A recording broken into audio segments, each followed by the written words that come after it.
Harka fuula daawwattootaa fi dhaggeeffattoota keenyaa nagaan keenya kabajaa fi jaalala bakka jirtan maratti isin qabu jechaa oduuwwan wayitaawoo yeroo kanaaf qopheeffanne isinitti himaa dursa oduu ijoom. Irree fi gaachanni saba Oromoo waraanni bilisummaa Oromoo mooraa Bilxiginnaa seenuun haleellaa jabaa raawwachuu fi injifannoo culuqaa galmeessuu ifoomse. Kunis kanaan jiru waraanichi ogeeyyii fayyaa yeroo dheeraaf leenjisaa ture bifa ho'aa ta'een eebbisiise. Gabaasa keenya keessatti bal'inaan kan balballoomsinu ta'a. Tibbanaa qondaaltonni Bilxiginnaa walgahii gaggeessanii osoo deebi'aa jiranii karaatti qaama hidhateen butaman maallaqa birrii miiliyoona 13 gaafatamuun dhagahame. Kana dura pirezidaantiin naannoo Oromiyaa obbo Shimallis Abdiisaa haati isaanii butamnaan birrii miiliyoona 10 kaffalanii baasaniiru. Kan Injiinar Taakkalee Uumaa fi Jeneraal Yilimaa Mardaasaa wajjin dabaallee dhimma kanatti gabaasa bal'aa qopheeffanneerra isin biraan geenya. Hidhattoonni Finxaaleeyyii Faannoo godinaalee lixa Oromiyaa keessatti haleellaa raawwachuun namoota nagaa hedduu galaafachaa jiraachuun ifoome. Hidhattoonni kunneen yeroo ammaa namoota nagaa ajjeesaa manneen hawaasaa gubaa fi saamaa jiru jechuun jiraattonni himan. Kanas qindeeffanneerraa ni balballoomsina. Bulchiinsa magaalaa Dirree Dhawaa jalatti moggaasni kilaastera jaldeessaa akkamiin gara afaan Somaalee Qalahaaditti jijjiirameen falmii jabaa uume. Kantiibaa Kadir Jawahar Mohammad dhimma kana saffisaan akka ibsanuuf kennuuf fina jechuun kutaaleen hawaasaa garaagaraa naannoo Oromiyaa ammoo gaaffii finiinsaa jiru. Gabaasa keenya keessatti bal'ina isaa ni dhageessu. Boordiin filannoo biyyaalessaa bakkeewwan filannoo 5 naannoleen Amaaraa fi Tigraay abbummaa fudhatti wal falmanitti filannoon akka gaggeeffamu murtee mana maree federeeshinii akka deeggaruu fi hojiirra oolchuu beeksisuu hordofee manni murtii olaanaa federaalaa murtii boordii filannoo kun yeroof akka hojiirra hin oolle uggura kaa'e.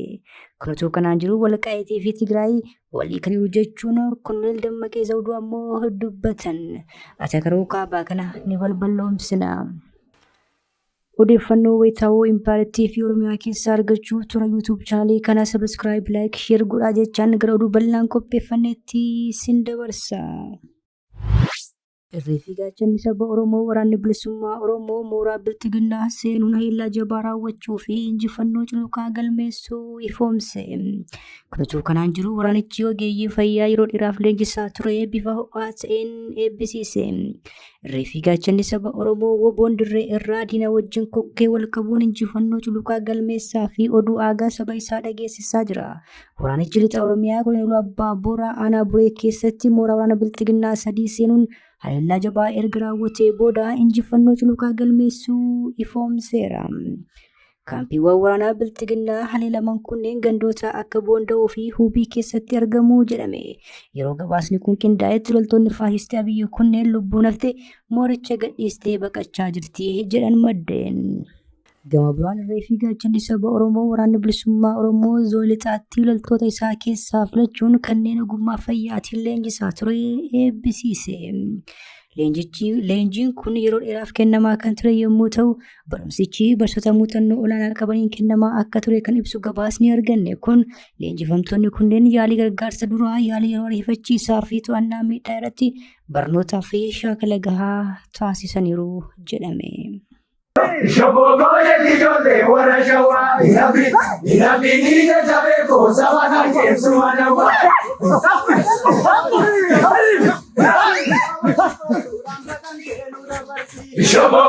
Shobogoye tijole wara si inafi nije jabeko sabana kesu manawa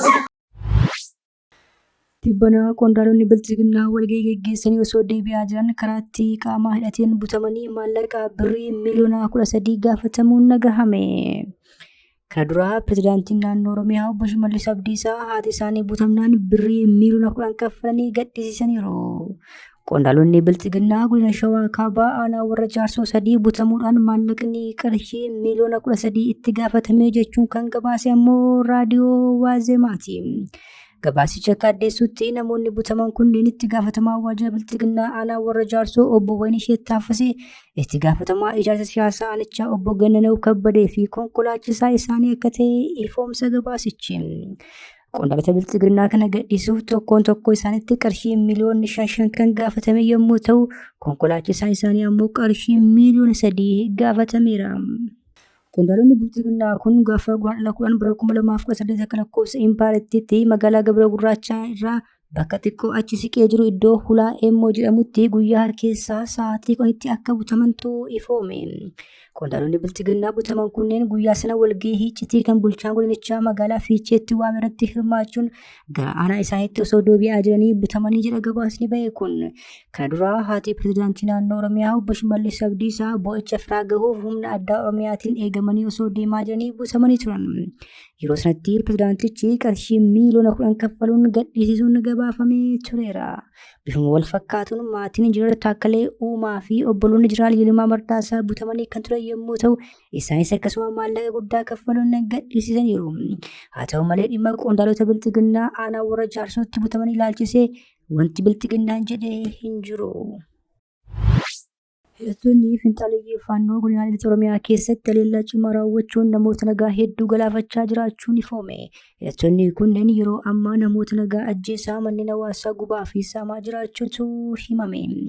Aanaalee godina Horroo Guduruu Wallaggaa kanneen akka Abee Dongoroo, Jaardagaa, Jaartee, Amuruu fi kanneen biroo keessatti humnoonni Finxaaliyyii Amaaraa Faannoo jechuun waaman duguggaa sanyii raawwachaa jiraachuun saaxilameera. Ji'oota kana keessatti uummanni gandoota aanaa Abee Dongoroo keessa jiraatan namoota 51 Finxaaliyyii kanaan ajjeefame. Kanatti kanneen 21 ta'an ammoo butamanii qarshiin itti gaafatamanii rakkachaa jiru jechuun maatiif jiraattonni himaniiru. Kanneen achi buuteen isaanii dhabame immoo daran danuudhaa kan jedhan qaamoleen kun warra butaman kana keessatti qaamoleen nageenyaa mootummaa hedduun illee akka jiran himan.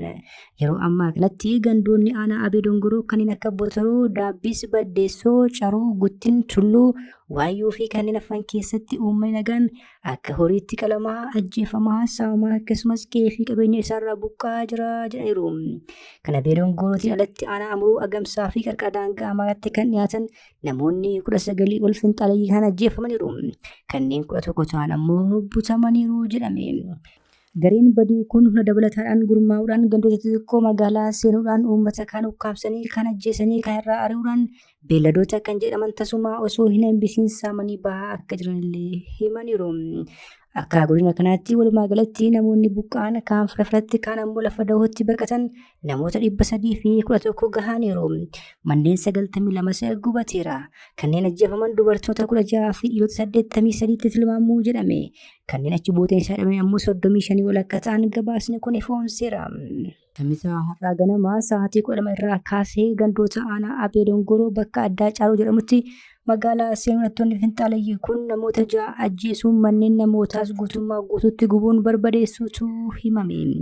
Obbo Shimallis Abdiisaa yaa'ii caffee Oromiyaa torban lama dura geggeeffame irratti ni xidhagna jechuun wayitadhaan Fiild Maarshaal Biraanuu Juulaa fi pirezidaantiin Bilxiginnaa Abiyyi Ahmad ammoo Faannoo wajjin jibba akka hin qabne kana dura himuun ni yaadatama.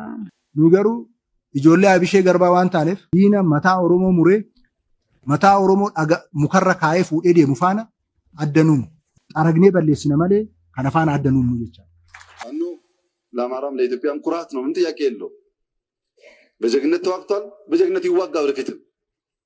እሱ የአብይን ውዳሴ ሙገሳ ጠብቆ የሚዋጋ ሳይሆን አገሩ ወዶ የሚዋጋ ስለሆነ bulchiinsa magaalaa Dirree Dhawaa jalatti moggaasni kilaastira jaldeessaa akkamiin gara afaan Somaalee Qarhaaditti jijjiirameen falmii jabaa uume. Kantiibaan Kadir Jawaar dhimma kana saffisaan akka ibsanuuf kennuuf feena jechuun kutaaleen hawaasaa garaagaraa naannoo Oromiyaa keessa jiran ammoo gaaffii fineensaniiru. Kilaasteroota 4 bulchiinsi magaalaa Dirree Dhawaa qabu keessaa kilaastera jaldeessaa isa tokko ture. Kilaastera kanatti bana maqaa jijjiiranii taappellaan afaan Somaalee fi afaan Amaaraatiin dhaabbatee fi uummannis arge. Ergasii uummannis kophii jabaa kaaseera. Bulchiinsi magaalaa Dirree Dhawaa saffisaan dhimma kana akka sirreessu kutaalee Oromiyaa hedduu irraa gaafatamaa jira.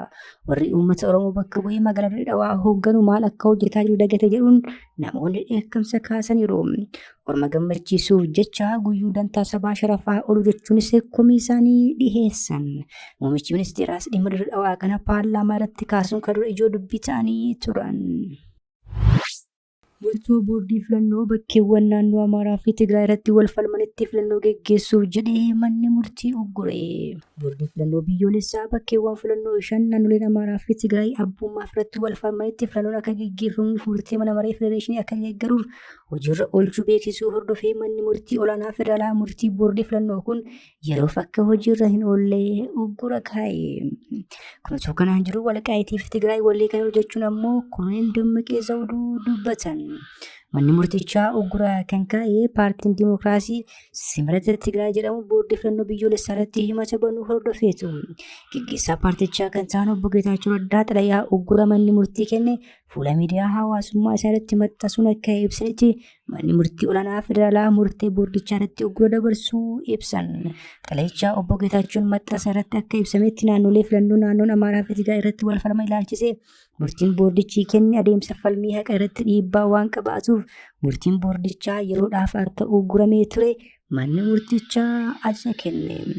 Uggurri kun falmiin himataa paartii Simratii fi himatamaa kan ta'e boordii filannoo biyyoolessaa ilaalamee haga murtiin biraa kennamutti akka turudha jajji mana murtii kan agarsiisu.